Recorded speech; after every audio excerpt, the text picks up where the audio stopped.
สวัสดีทุกคนยินดีต้อนรับทุกคนเข้าสู่ช่องของกิ๊กสอนร้องสารเด้อวันนี้กิ๊กจะพาทุกคนย่างอ้อมบ้านแล้วก็ที่เข้าไปเบิ่งวัดเนาะทุกคนเนาะเนื่องจากเขาเลี้ยวจากทางนอกไปทำเข็นวัดขนาดใกล้จะสำเร็จละในการติดกะโหลอันนี้ก็คือวังน้ำใหญ่เนาะทุกคนเบิ่งสิวไหมขึ้นเม็ดเดียวทุกคนเลยก็คือสิขึ้นมาเดี๋ยวแบบขึ้นให้พอเป็นพิธีเสียแบบว่าหน้าต้องมีซิ่วเสือขึ้นไหมขึ้นตั้งว่าเม็ดนึงนะบ่ขึ้นกับบ่ได้เนาะต้องมีเม็ดนึงทุกคนเลยมีซิ่วเม็ดนึงพอคือแล้วตอนนี้กำลังพาทุกคนย่างอ้อมบ้านไปมีฝนตกเสาตกแล้วทุกคนกำลังพาทุกคนไปเบิ่งที่วัดอ้าวคือลงตะคองเดี๋ยวนั้นนี่คือชื่ออะไรเถอะชื่ออะไรเถอะคนมือคุณง่ายไงนึ่งไปก่อยังผู้น้อยไปเดี๋ยวทุกคนเนี่ยจีพาทุกคนย่างไปเบิ่งเนาะมีเสียงเห็นน้ำสารแต่ว่ามันเป็นกินเบียร์บ่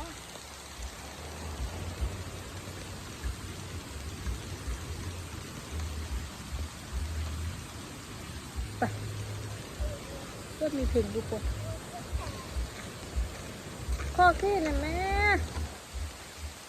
จะกินมะม่วงเลยไปเดี๋ยวจีพาทุกคนย่างไป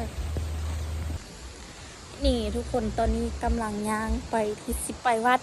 ไปกับชนะภัยชนะภัยคือใครคือชนะภัยบอกคือเสือไปเมื่อกี้พาทุกคนย่างไปเด้อเอาชี้ดีดีวะโอ้มาเงาะเพิ่นนี่เนาะเป็นตาแซ่บเนาะเกินเนาะพ่อซิมแน่กระไรวะเนาะคือว่าตอนมาตอนแรกคือว่าอย่างไรอยู่นะหมดไหวเนาะว้าน้อยหนึ่งอยู่หันแต่บอกเอาดอกของเพิ่นไปกระเดือน้ำสารห้าป่าไปได้แท้บ่ได้มาวัดไล่เดือนแล้วทุกคนอีกไปวัดตั้งแต่เข้าวัดอยู่คอนวัดก็บ่ได้มาวัดเลยนะคะทุกคนเข้าไปโอ้วัดไกลสิแล้วมื่นวันสิ้นบ่วะเดี๋ยวถ้าทันมีสิมาใส่บ้างไอ้ไทเกอร์เข้ามาไปวัด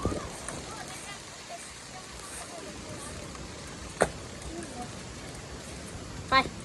กันต่อเข้าไปแล้วเราจะเป็นยังไปทำกันนี่วัดงามเด้อทุกคนนี่ตอนนั้นเพิ่งเปิดบุญบานอย่างนี้ใส่เกลือวานนะทุกคน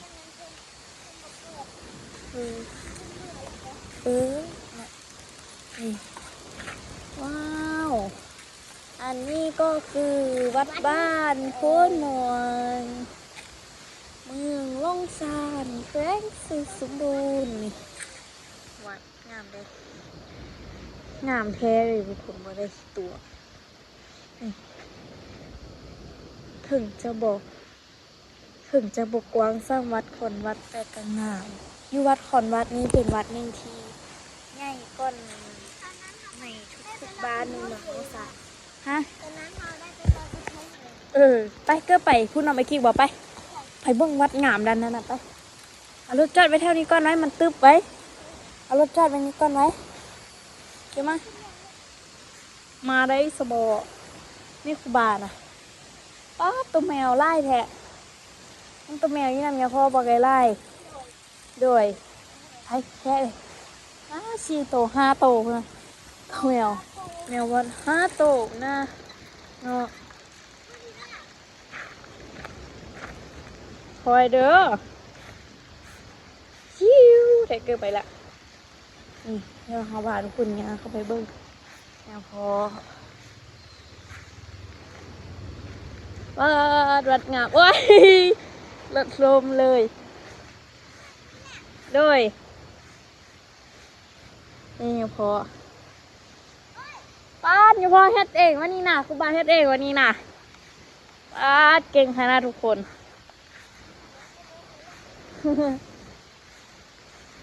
วันนี้พอมาทางกระโหลกนี่ไทเกอร์ไลออนนี่งามบ่เนี่ยพอเก่งเนาะเนี่ยพอหรือครูบากับบนนี้ใจไว้ทุกคนน่าจะครูบาประมาณนั้นนี่อันนี้ก็คือวัดขึ้นได้ปะวะไทเกอร์ขึ้นบ่ได้เด้อมันยังไม่แห้งทางนี้นะอันนี้น่าจะแห้งแล้วทุกคนทางนี้โดยมีทุกคนว้าวงามเลยนี่อันนี้พอเป็นปูเองเลยได้หนูเก่งบ่ทุกคนเราเป็นเก่งบ่ยังบ่แล้วซ้ำนี้ยังบ่แล้วทางนี้แต่ว่านี้แล้วงามบ่เกอร์งามวะอุ้ยงามเนาะโดยครูบาเก่งเนาะครูบาสร้างเองเลยนี่อันนี้มันไอ้เกอร์อย่าเหยียบอันนี้เด้ออย่าเหยียบมันนี่อันนี้เป็นข้างในทุกคนก็คือแล้วสำเร็จแล้วแต่ว่ายังบ่ได้ติดอันทางแขนนี่อันเทียมบอกงามอยู่วะมันมาทำแห้งนี่ทุกคนวาดบังงามเนาะไทเกอร์เนาะวาดงามบอกมาไทเกอร์ถ่ายรูปได้ดูเนี่ยมานี่ถ่ายรูปดีๆดูมันดูป้าวัดไปอยู่ทางไหนวะอยู่ทางนี้บอกเนี่ยมีบอกคุณ1 2 3โอเคถ่ายมาทางนี้1 2 3โอเคเฮ้ยวัดบักงามเนาะไทเกอร์เนาะนี่พอเก่งไหมนี่ทุกคนบ่ได้จ้างสร้างเลยทีแรกทันคิดยากเรื่องสร้างแห่งที่ซีแบบให้สร้างมาติดกะโหลนะทุกคนแต่แบบครูบาเพิ่นเฮ็ดเองเลยฮะถ้าจ้างสร้างนี่หมดหลายเติบเลยนี่ทุกคนเพราะว่ามันแพงค่าติดกะโหลใช่เพิ่นเลยเอา1 2 3ได้บอกคือถ้าเขาจ้างสร้างนี่มันซื้อแพงทุกคนเพราะว่ามันเป็นเขาเจ้าไล่เป็นกับหรือว่าไล่เป็นเนี่ยมันแพงเลยตกอยู่10 ปลายล้านใช่ไหมทุกคนเฉพาะที่จ้างสร้างมาติดกะโหลแต่ว่าดีที่มีพอเพิ่นมีเฮ็ดทุกคนพอเพิ่นติดกะโหลเองเลยเก่งแหงทุกคนนับถือใจเนี่ยพ่อเลยเป็นเฮ็ดเองเลยได้นี่เนี่ยพ่อหรือว่าครูบาบ่แน่ใจครูบาตีเนาะครูบาน่าจะครูบานี่แหละทุกคนผักหลายมาไทเกอร์มาเก็บใบผูไปให้ทุซี่แก้วดูใบผูนี้สามารถเก็บได้เลยทุกคนบ่เป็นย่างเด้อทุกคนคือผู้เฒ่าผู้แก่มาวัดอย่างนี้เพิ่นก็สิเอาใบผูมือแก้วกินเพราะว่าผู้เฒ่าแก้วมากเลยผู้เฒ่านะโดย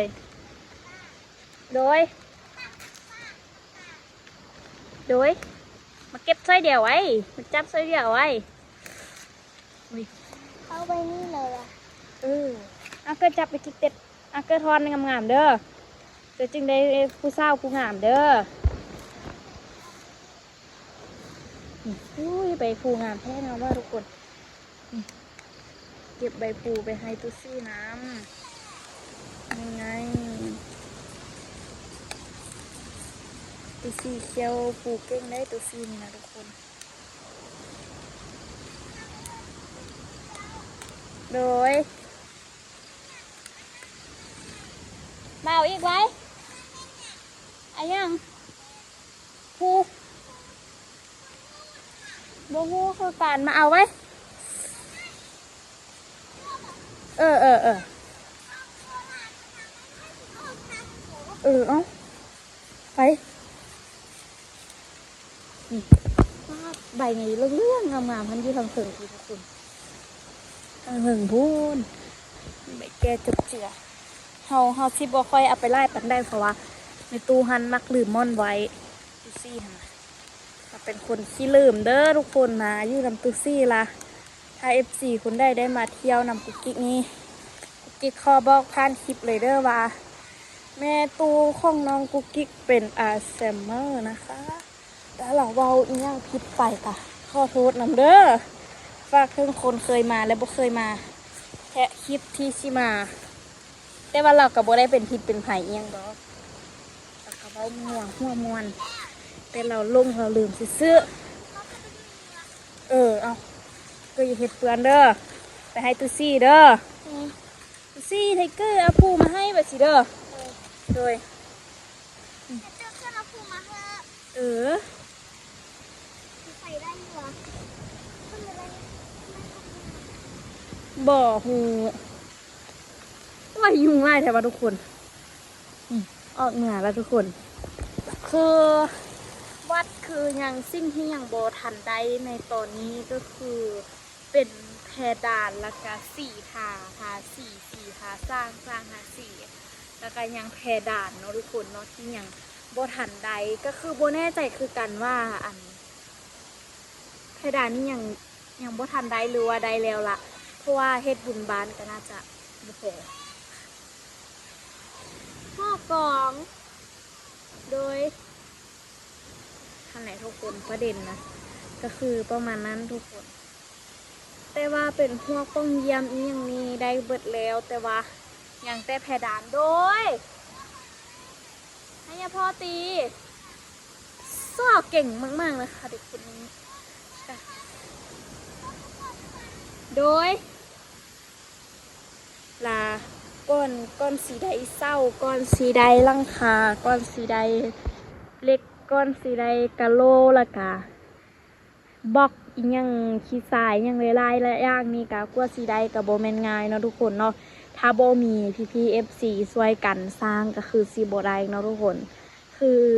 ผู้ที่ก็ตั้งวัดเล็กๆอันและวัดตัวนี้นี่นะจะเป็นอันหลวงปู่อยู่ประเทศไทยทุกคนเพิ่นเอาพระป้ามาในงานในมื้อนั้นทุกคนละเห็นให้ได้วัดงามๆแบบนี้เนาะทุกคนเนาะตอนพระป้ามาแค่นั้นทันได้หลังคาแบบโบแน่ใจคือกันเด้อทุกคนอันนี้คิดจะต้องขอโทษขออภัยเด้อแต่กะคนใดก็ต้องขอบใจคนที่มาช่วยใจบุญใจศรัทธาที่มาช่วยสร้างวัดเนาะทุกคนผ่านถ้าใครที่อยากสร้างวัดเนาะทุกคนเนาะติดต่อมาได้เลยเด้อเดี๋ยวกุ๊กกิ๊กสีอัพลงYouTube ให้พี่ๆ FC เบิ่งอีกเนาะทุกคนเนาะไว้ใจได้เลยเด้อทุกคนบอกปูงนะคะเพราะว่าทุกคนเบิ่งจากนี้เลยเพราะว่านี่ก็คือเป็นวัดที่ FC เชื่อใจพวกเราฝากให้พวกเราสร้างวัดก็คือ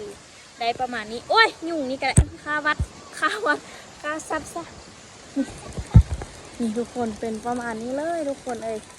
งามแหงนี่ทุกคนอันนี้ก็จะเป็นประมาณวัดที่เฮาได้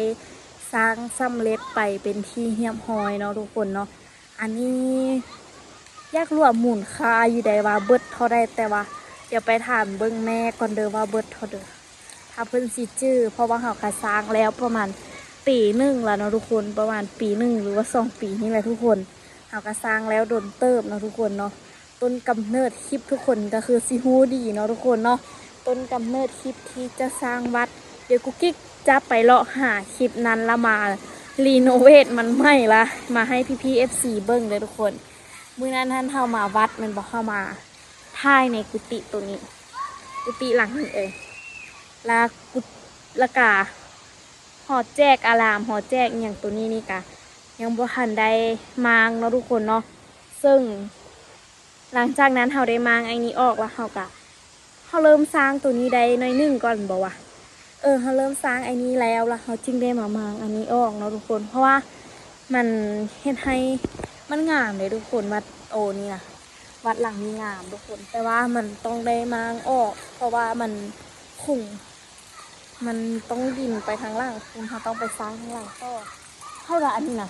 ไม่แขวน โอ้ขี้ดื้อแถวป่ะอืมนี่ทุกคนตอนนี้กำลังสิกลับเมืองเหือนเด็กน้อยฟดแห่งทุกคนเอ้ยขี้ดื้อแท้ขี้ดื้อว่าเด็กน้อยบ้านน้องกิ๊กนี่นะเดี๋ยวกิ๊กเอาดอกไม้ไปเฮ็ดเฮ็ดอันตกแต่งให้น้องกิ๊กโก้กันเด้อคือมาน้องจะกิ๊กตายแล้วทุกคนมีเชื่อชีวิตแล้วเดี๋ยวน้องกิ๊กโดย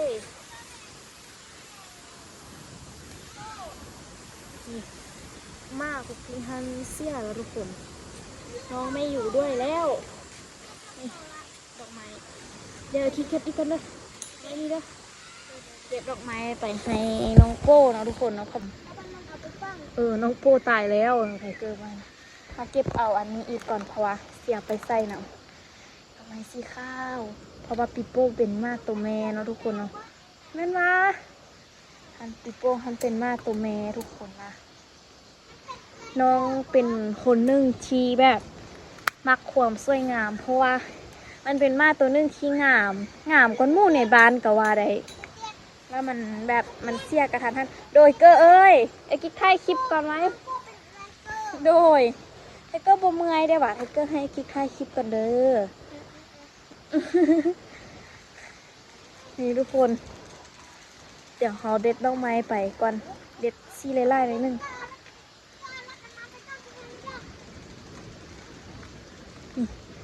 อึ๊บอ่ะพอละเพราะว่าดอกไม้เขาอย่างตกแต่งอยู่เหมือนกันอย่างไล่อยู่ทุกคนนี่โดยไปคุณเขาได้พ่นได้ดอกไม้ได้พืชได้อันเดกเต็มกระต้าเขานึงแล้วเขาก็ซีเหนือได้บัดนี้ทุกคนที่อยากย้อนซาเห็นยังกับบุกมือทุกคนมาตัวนี้ย้อนซาเห็นยังเกาะ น้องสาเหตุน้องพูดถึงยาพิเศษ รักกันเลยเสียมันบอกโดยว่ากันไทเกอร์ไล่ไทยไล่แบบไปขี้มากันไอ้กิ๊กไล่คือกันนี่ทุกคนคือไทเกอร์เว้าไปเลยย่านมันกินยาพิษไส้ทุกคนย่านน้องโป้มันกินยาพิษเซอร์ไทเกอร์ว่าน่ะแค่เพราะว่ามันก้อนมันเสียคันแบบมันทรมานมากๆมันทรมานทุกคน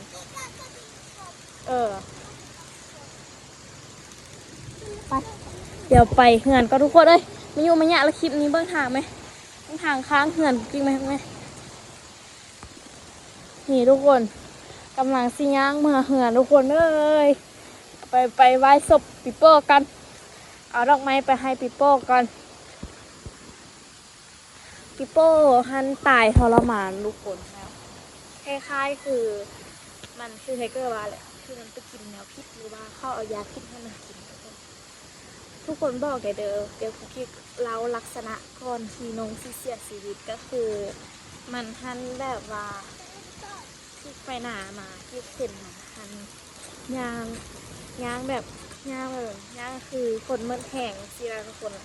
มันยางติ้นอ้อมตัวเองเลยอ้อมไปอ้อมมาอ้อมไปอ้อมมาล่ะก้มหัวละน้ำลายก็ออกทุกคนละนั้นมาละ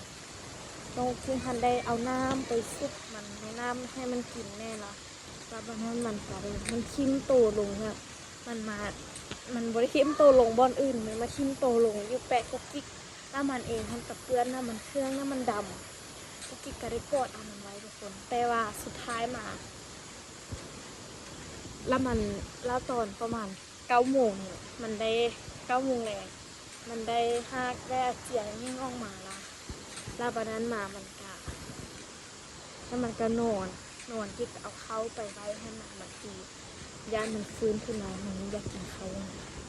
เล่นตอนนั้นมันยังบ่ทันเสียเด้อแล้ววันนั้นมาแล้วก็คืออีกยานว่าสาเหตุที่มันเสียน้ำย้อนฝนตกน้ำเพราะว่ามันเสียยุคอาบใส่ฝนยานเนี่ยมันลุกขึ้นบ่ไหวลุกขึ้นเพื่อที่จะไปอยู่อันนั้นบ่ไหวมันก็เลยเสียฟังดูค่ะทุกคนเดี๋ยวพาทุกคนไปเบิ่งกันนี่ทุกคนอันนี้ก็คือ ของปีโปเนาะทุกคนไผที่เป็นเพื่อนเฟซกุ๊กกิ๊กก็น่าจะเห็นละกุ๊กกิ๊กได้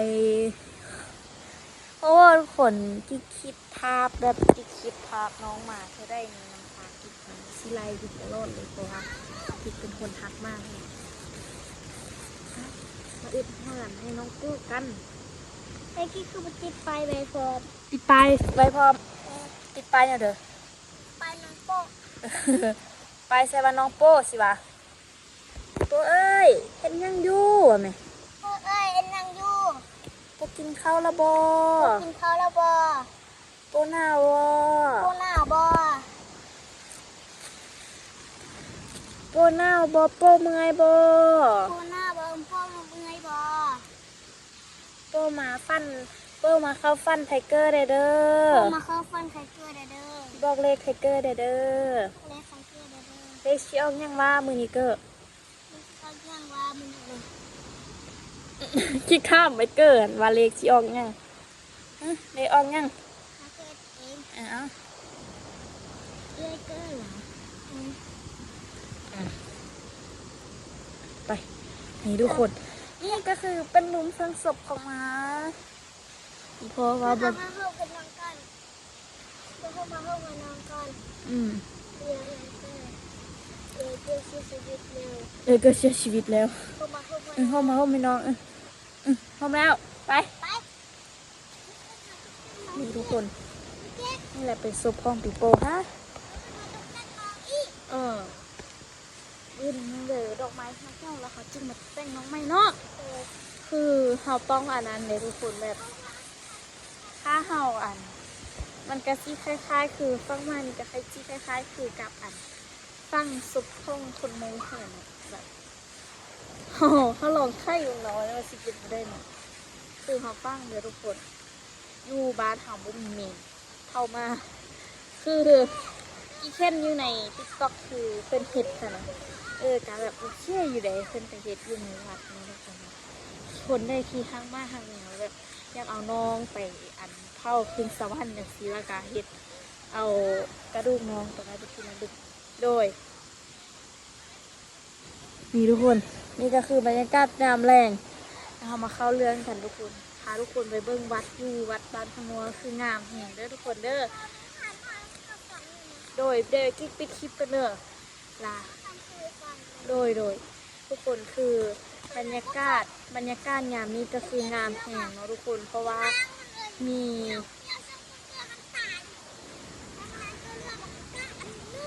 คลิปที่ได้เป็นคลิปจากโมงนี่คือโดยแล้วก็มีต้นเลือดนึงเด้อคือทุกคนบรรยากาศกับวัดกับอันธรรมศาสตร์ทุกคนพอดีทัดกันเลยเพราะว่ายามนี้ฮันเป็นยามฝนมาเฮ็ดให้บรรยากาศเที่ยวๆเราะทุกคนเนาะเป็นธรรมศาสตร์สร้างขึ้นแบบ100 เต็ม 100เลยทุกคนเพราะว่ามีอันสีเขียวขึ้นมาไล่เห็นต้นไม้สีเขียวอ่อนๆแล้วทุกคนเนาะเดี๋ยวคลิปนี้น้องกุ๊กกิ๊กไปกันเลยทุกคนเจอกันในคลิปหน้าเนาะพาทุกคนไปเบิ่งวัดในมื้อนี้ก็คือวัดพระธรรมทุกคนเดี๋ยวคลิปนี้ไปกันทุกคนบ๊ายบาย